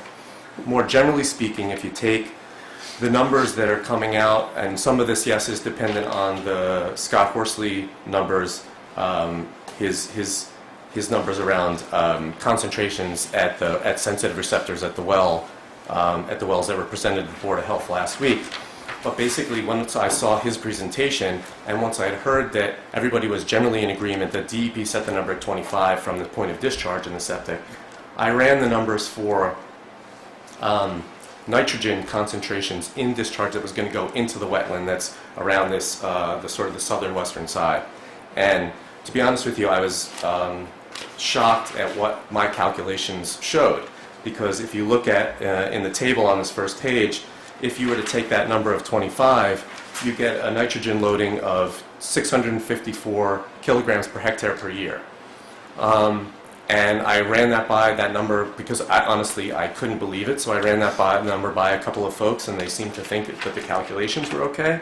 And if you look down below, you'll see that generally speaking for wetlands, freshwater wetlands in this region, your general what they call critical load, where wetland ceases to be able to function in the interests of the Act, pollution prevention, uptake of nitrogen, and everything else, those critical loading numbers are anywhere from 2.7 to 35 kilograms per hectare per year. So you're looking at something in the order of 20 times that amount conservatively. And that's actually me estimating conservatively that the wetland that is adjacent, that this effluent will be flowing to from just septic leaching fields 2 and 3, which is all these numbers are. It's not even taking into account septic leaching field 1, because this is just taken directly from the discharge numbers. That there's so much nitrogen going into the wetland that it's not just going to impair its ability to perform the functions that are in the interest of the Act, it's going to almost debilitate them completely. You'll have, it's actually a phosphorus-rich area, so that's the other thing that needs to happen. As nitrogen goes into the wetland, if there's phosphorus present, that's what causes all this growth, and that's what causes the change in the sort of just the regime of what the wetland does. And so I'm extraordinarily concerned that even if you go down to the number of 19, which was tossed around before, and frankly, even if you go down to numbers that are below the drinking water standards, given the direction of groundwater flow, given the lack of buffer zone attenuation, because there's no more, there's all the trees are coming out of there, so there's even less biological attenuation. The amount of nitrogen that's going into this wetland will alter the wetland adversely. It's just in looking at the numbers, I don't know how to get around thinking that. So it sounds to me that even if the amount of nitrogen at the nearest down gradient well is less than the minimum contaminant level prescribed by DEP, that you're saying it would still have an adverse effect on the wetlands. In other words, the wetlands are more sensitive than right, and so drinking water for people. And so the thing was that is that yes, do I have that right? According to these numbers, and if the numbers bear out, because some of this is based on consultants that some may say is better or worse than some other consultant, but based on this set of numbers, which has been around and sort of thrown out there, yes, that's the case. Now, in the Wetland Protection Act, there is this presumption that Michael Lesser had mentioned earlier, that if you meet the drinking water standards, it's presumed that there will be that the interests of the Act are protected. That's the language of it. And so there's sort of a way to try, and the way it was explained to me is it's a way of trying to balance two different laws that might be opposed to each other, drinking water standards in Title V versus wetland protection. So what they're saying is, if you meet all if you can get a Title V permit, we're just going to assume that you're not impacting the interests of the Act. That may not be a good presumption, and in the face of this kind of evidence, you can kind of overcome that presumption. The presumption is made, but it doesn't mean that it's true. And so you could argue against that as well, if the numbers are so sort of clear, or if the science is so clear as to show this to not be true. Lenore, do you have any comment about what Mr. Kessler's just said? Yeah, the presumption in the Wetlands Protection Act for Title V says this. It says that if you install and operate a septic system that complies with Title V, then you're presumed to be protective of the interests of the Act, the Wetlands Protection Act. And you're right to the extent that it's just a presumption. If someone comes in, competent individual with evidence to the contrary, that presumption may be overcome. But the Wetlands Protection Act does have that presumption for septic systems that meet Title V. And it has nothing to do with drinking water. That's a whole different set of regulations. Right. This is the presumption between the Wetlands Protection Act and Title V. Drinking water is a whole different level and a whole different analysis. Well, that was part of my question, but the other part of my question is, do you have any comment on the calculations that have been presented to us about the nitrogen load in kilograms per hectare per year? I haven't even seen those calculations, so I have no comment. Okay. Okay. Is that it? That's it. Okay. Other members of the public? Yes. I'm from Graham on Conservation Commission. Hi, Carol. Would you Okay. come up and sit at the microphone? Thank you. Thank you. Appreciate the time. Sure. I thought it might be helpful to explain a little bit more about why wildlife habitat is important to the functioning of the wetlands. Because I think there's a tendency to think that the buffer doesn't matter, that as long as it's wet and there's some plants, the wetlands is functioning. And I think one thing that is really important to understand is that the life cycle of the animals and insects in the wetland typically occurs, a lot of their life cycle happens in the buffer zone. So if you think about a toad or a salamander or a dragonfly, once they emerge from the wetlands, they live most of their life in the leaf litter, in adjacent plants. And there's a very intricate relationship between the animals in the wetlands and the plants, both things like pollination, toads eat a lot of insects that otherwise would eat the plants. They're part of the entire balance of how the wetland functions. So one of the things to understand when you're thinking about the buffer and why we're trying to protect the buffer is that by protecting the buffer, we are protecting the wetlands, the functioning of the wetlands. And we've talked a lot about the cleansing effect it has. That's the uptake that the plants are doing. The plant roots are uptaking the nutrients. So, to have an intact wetlands, the plants have to be intact, and that requires the wildlife. I think we more or less understand the case that your commission has made, that the protection of the buffer zone is important to the protection of the wetlands. Yep. What is less clear to me is why the protection of the wetlands is important to us, and that it's important outweighs the need for more affordable housing. Well, I think one of the things to be aware of is that the Wetlands Protection Act protects the wildlife. It doesn't just say the water has to be clean. It protects the wildlife and the buffer. And the reason is that, if you think of how it's protecting us and protecting the water, it's the functioning of the entire wetlands that protects the water that we drink, the water that goes into the Charles River, that goes into our private wells. So I think you have to think of it very much as a system. And if you disrupt part of the system too heavily, the system stops functioning the way it should. And what are the adverse consequences when the system stops functioning the way it should? Well, they're the ones that have already been mentioned. The water isn't filtered. You no longer have clean water. And I think the other thing is it just intrinsically does protect the wildlife as well. And this area is a rare habitat. To say that all of Sherborn would potentially fall into the same umbrella is not correct. It's interesting that that particular area, because of the wetlands primarily, is in that habitat area designated by the state. So this is a pretty special area. I live in that area, less than a half mile away, and I didn't realize it until this project went into place. The other thing I did want to mention, just although it's not really that relevant, but the reason that the wildlife habitat, we put so much detail in there, is that on more than one occasion, we asked the applicant to provide more detail on the wildlife habitat, and they felt that they didn't need to do that.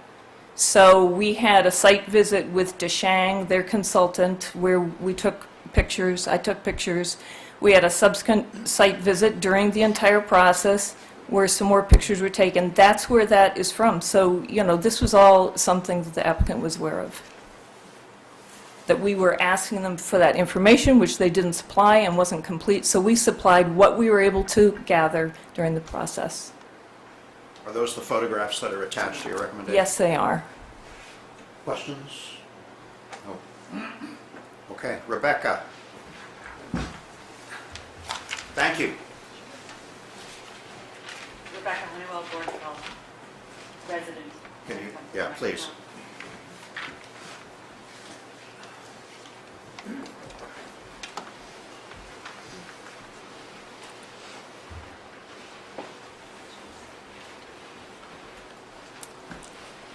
Rebecca Honeywell. We live in Sherborn, which is, as you know, sitting in the middle of the Charles River watershed. We depend on the wetlands for our water supply, which comes from the groundwater.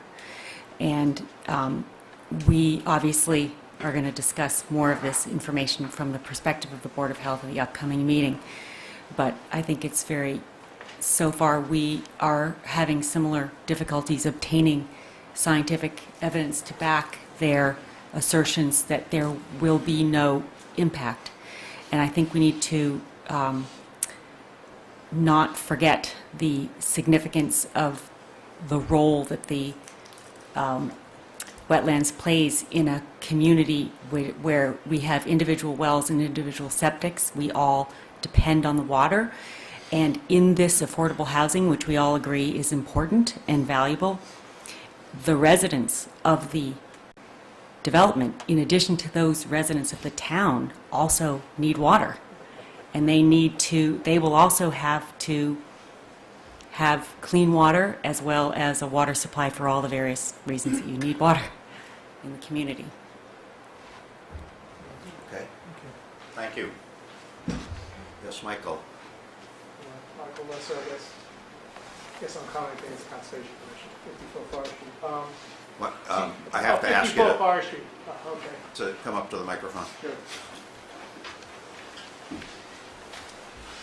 It's a little repetitious, but on the uniqueness issue that you guys have to address, or not the uniqueness, the specialness that you guys have to address, I'd say partly in regard that I would repeat, I think whether it was Carol said that, I think if you drew all those circles that were talked about by one of the, I forgot his name, sorry, that I don't think you would rule out most of Sherborn.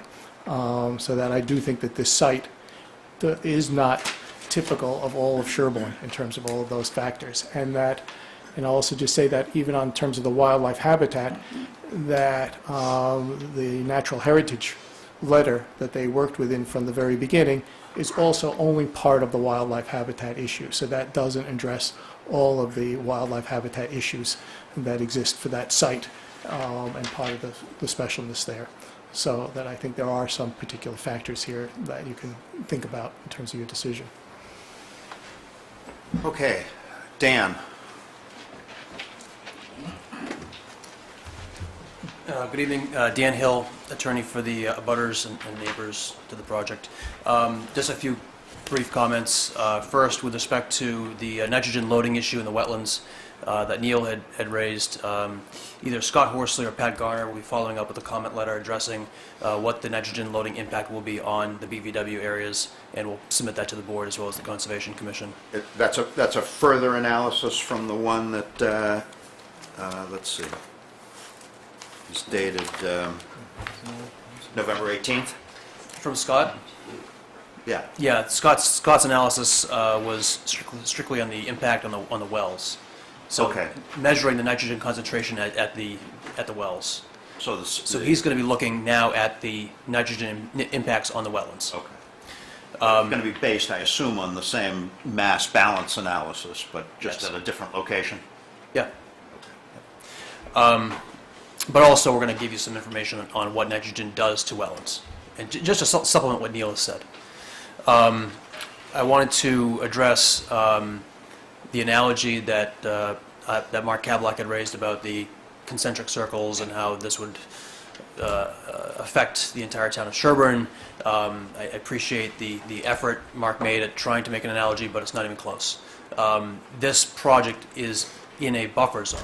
Okay, there's a lot of land in Sherborn that's not in buffer zones. So I'm not sure where he was going with that comparison, but there is plenty of land area in Sherborn for this kind of development. And I think Exhibit A is the Abbey Road project, which was a friendly 40B. This is not a friendly 40B. So I think that's just incorrect. And that kind of leads me to the second point, that I think there's a great myth out there that if it's a 40B project, that somehow the wetland resource protection values are less important, or that they have to be weighed against this regional need for housing. That's not the case. The standard really, the standard is in a project like this, in any application for Chapter 40B, when you're talking about a waiver of a local wetland bylaw or a waiver of any bylaw is, first, is the bylaw itself important? Is it protecting a value that's applicable here? And if it is, then you should be weighing the economics of the waiver. It's not simply, wetland waiver on this side of the scale and housing on this side of the scale. You only need to waive it if it needs to be waived to render the project economic. Well, my understanding, and correct me if I'm wrong, is that if we were to grant the comprehensive permit but not waive section 3.4, then on an ensuing appeal to the Housing Appeals Committee, the applicant would have the burden of showing that our refusal to waive section 3.4 would render the project uneconomic. Exactly.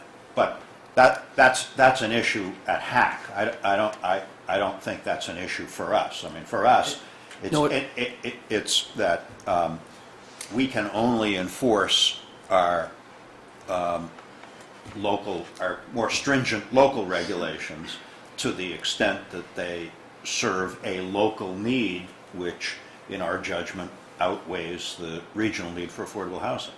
That's my understanding of the standard. Okay, I disagree somewhat. I think it's structured a little bit differently. That you actually do apply the same standards as the HAC would apply, and there's actually a case I'll get it for you that says that the standards that the HAC applies with respect to the uneconomic analysis is what the zoning board should be applying at its hearing. And in fact, the 40B regulations contemplate that you will at some stage in this process do an economic review of their pro forma.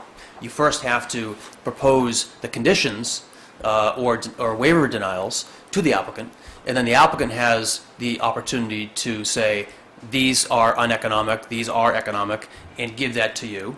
And then the process is that you then would engage in a review of that pro forma, and hopefully you'd have somebody independent and expert in this field of project economics to give you some advice to test their assumptions. So it actually is very relevant whether or not this bylaw waiver will make the project uneconomic or not. And I agree, there's basically a two-step analysis. You can't just deny waivers or impose conditions for the hell of it. It has to be grounded upon a reasonable local interest. Right. But it's not, that interest does not have to outweigh the need for housing. That interest just needs to be legitimate. And then if that condition doesn't make the project uneconomic, then that condition survives, period. So that really should be what's going through your minds, is not so much is this buffer zone so important that it outweighs the need for 32 housing units, or 36, what are we up to, 32 or 36? That's not the question. It's really 9 housing units. Well, that's not the question. The question is this going to render the project uneconomic?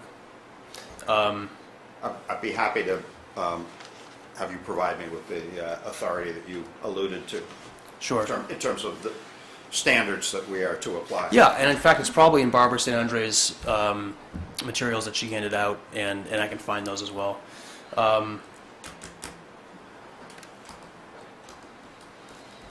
That's all I had on wetlands. I had some comments on, I actually responded to the substance of Mark's letter, and I gave that to you tonight, and I'll give a copy to Mark tonight as well, just addressing more on the Board of Health issues and the septic issues, but I'll reserve that till the next meeting.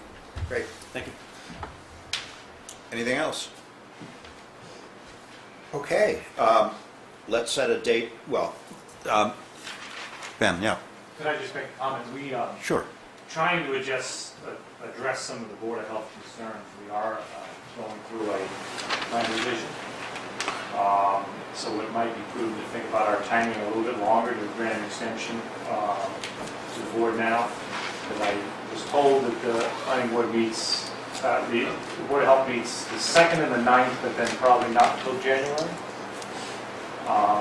With this being a Thanksgiving week, Bruce is heading out of town. My guess is we're not going to have a substance discussion at the Board of Health until our January. Because I don't think we would be able to get it to our consultants in time for the December 9th. And I think that makes a lot of sense. We are going to reduce our bedroom count, which is going to change the nitrogen aggregation requirement. So it's a substantial modification that I think needs some review time. That being said, I have no problem. So so what you're saying to me is that your current thought is to revise your plans, both as it affects bedroom count and the buffer zone. And It really has almost no effect on the buffer zone because the septic is not in the buffer zone. So the septic area is not part of this 50-foot discussion, and we're not talking about any buildings that are part of this 50-foot discussion. So I think the conservation process can proceed on its own state level at this point. okay. I would respectfully ask if this board would sort of hold their reserves on this discussion until the final plan comes in. I don't think it's going to matter much in the conservation analysis, but it will on some of the well impact and the septic. And so the next Board of Health meeting is when, Darryl? Next Wednesday and the Wednesday after that, because we changed our timing to meet the 16th. Okay, and your feeling is that, so next Wednesday is what, the 2nd? Second. And so the 2nd and the 9th, but your feeling is you won't have I finished just- these revised plans before the 9th? I think it'd be nice if we had a little bit more review time for some of the smaller items that are going to come up on the plan. So if we get it to them by mid-December, there might be a little back and forth because there is going to be the hydrogeologist review as well. So that we could be coming, I guess, a little bit more prepared for an early January meeting of the Board of Health. So what is your suggestion in terms of extending our hearing process? Did I hear that the Board of Health will be meeting in the first week of January? It'll be first and third again in January? It's usually the first and third. I don't have that with me, but Okay. it should be posted. And I could double check on what the meeting dates are. It's usually first and third Wednesday unless the first Wednesday is January 1st or something too close to holidays. Well, everybody's looking at their calendar. Have you communicated with Ben yet in terms of the site review of the Yes, site I walk of did. your consultant? I did send an email. Okay. Do you have any problem with that? Yeah, I'm not committed. You're not committing that, really? No. Okay. Interesting. First Okay. Wednesday is the 5th or 6th? 6th. So I think it would make sense if we move the extension date and to sometime after the 20th. So After the 20th of January? that's the second meeting of the Board of Health. Okay, so, I mean, I would like to have, 30 days after that to That's fine. review the Board of Health recommendations. So we're talking about late February. I'm going to be away from the 19th of February to the 1st of March. So we either have to complete before the 19th of February or, I think that's at least a good target is early February. If something happens at that meeting where we need to go beyond into March, then so be it. Cross that bridge when we come to it.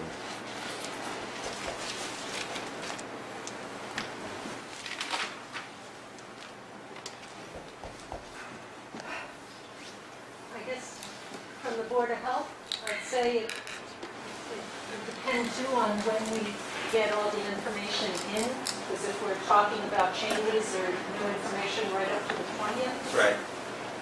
we still need to discuss it within the board, and then we need to Well, I think make he's- something up, and I think he's suggesting that he could get that information to the Board of Health well before the end of December, is that right? That would be the goal, and then if there's a sort of a preliminary discussion on the 6th of January, we hope we have a final follow-up on the 20th. So that would leave 2 meetings in January for you to discuss the information. But I also heard that if I we, know we have a lot of variance hearings coming up, a lot of applications have come in, so just so you know what we're up against, and we've been having 5 to 6 hour meetings regularly lately, is we have three plus hearings per meeting, and then this. So we can't all spend half the hour to discussion about all the information, so we need more meetings. We'll try to schedule more if we need to, but it starts getting challenging. I mean, I think, and if anybody disagrees with this statement, please let me know, but I think it makes no sense for us to have hearings to take up the septic issue if the whole septic plan is going to be changed. Right. I'm just saying, we'll do the best we can. I don't know how quickly we can turn it around depending on when we get. Okay, well, I mean, I heard Ben say that if we can't get our hearings finished by mid-February, then it'll have to be extended again. Okay. Might I suggest we just schedule a meeting before you leave? Oh, yeah, oh, and absolutely. we have that as the date? I'm talking about the date to which you formally extend the completion of our hearings. And maybe the Board of Health can look at dividing up the topics of wills and septic, how we present it to you. I'm Okay. not sure yet because they all fit together. One second. What date do you want to suggest? Sometime during the, The week of the 15th? yeah, although that's school vacation week, but, I, for your meeting, okay. Yeah, for our- The Board yeah. of Health, it doesn't matter. will everybody be here during school vacation week? February, week of February 15th. Yeah, possibly not, but it's, you know, everybody gets just one, so. Let's target that, 'cause that's the practical time to All target. right, so will you, let's say Thursday, the 18th? That will be our extension date. So will you give us something in writing that Yes. says you're agreeable to extending the completion date for our hearings to February 18th? And we will have a continued hearing date prior to. Yes, now we're going to turn to, so are you suggesting something in early January as opposed to after the 20th of January? I think it should be after the 20th because I think it's only fair that there's two public hearings. We don't feel it's a big change. We feel it's a lot easier, but I'd rather not waste your board's time with incomplete. Okay, is this comment about the scheduling? Yes, Okay. Gina Capillion, 9 Parks Drive in Sherborn. I would just request that maybe we ask the applicant to make sure that he submits the information by a certain date, and that if he doesn't, if the expectation is it's a simple change and it doesn't warrant a whole lot of overhaul, that there's a delivery date that's announced here at this public meeting when it is expected to be submitted and delivered, instead of kind of playing catch-22 with the dates and the meeting dates, because we've done this before. I'd just like to ask if the applicants can submit it, say, by the end of December. Yeah, I mean, what I heard is that's definitely the target date that the applicant believes he can meet. Our goal is December 4th, or in worst case, the week of the 7th. It just means that their meeting on the 9th is in jeopardy for having full review. So Yeah. we anticipate no later than December, whatever the end of that week is. 11th? 11th. Okay. Thank you. Darrell?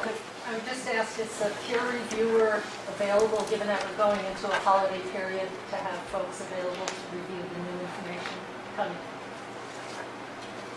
We should have a lot of fun with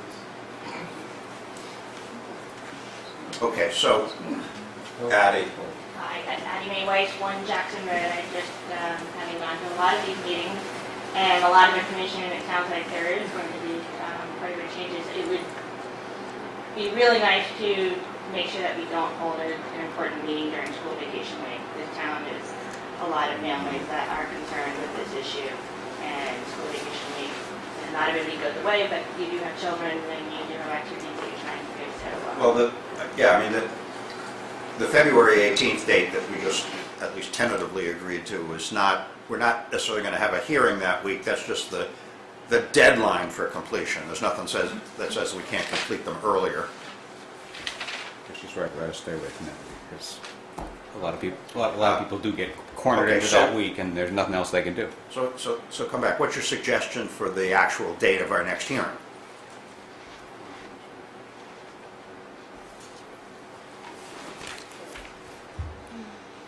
We could double up again on the 27th, but I don't like that, yeah.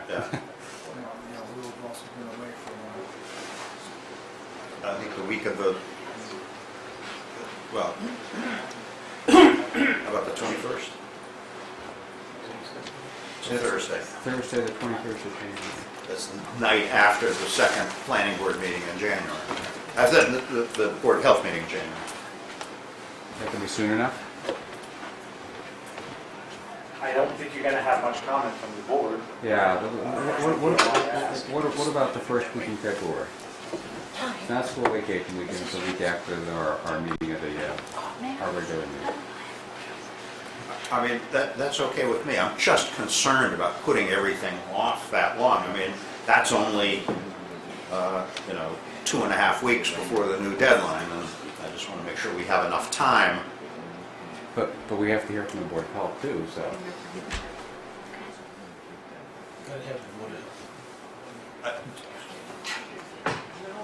Do you think it's more likely than not that if you get the information, that the revised proposal by December 11th, which is what Ben just at least informally committed to, that you'll need until your meeting on the 20th of January to finish? No, I would assume we would try and address it at the first one in January, assuming we get feedback from the peer reviewer, which I assume we'll be able to do and to confirm with our health agent. If they have availability in the December time period. I'm going to suggest that we meet earlier if worse comes to worse, and we don't have, we can just have it be a status meeting and continue it. But Make a suggestion. either the week of January, well, either the week of January 4th or the week of January 18th. Which week? Okay. So either the week of January 4th or the week of January 25th.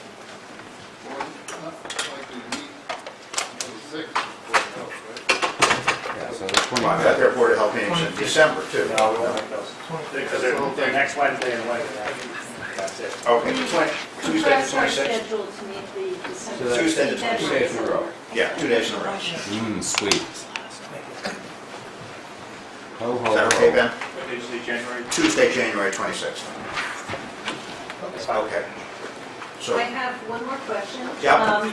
Did I understand, I couldn't quite hear, I was in the back, so you're not giving permission for the hydrogeologists to walk the site? Only because I heard the Conservation Commission mention that they had been on the site. I'm just curious what the reason is. It's just right now we have four different engineers reviewing it, bringing up different analysis points, and we're sort of playing pinball between engineers because one thing's going to affect another, and I don't feel like it's, I just don't see a reason to have one more opinion that we may need to react to. So I didn't think it was a good idea when the selectmen did it. I don't think it's appropriate for the process. So I'm not in favor. Can I ask who the 4 engineers are? I know Phil. I'm sorry, Dan, what? Can I ask who the 4 engineers are that are doing this? And I know Phil's working on this on the project.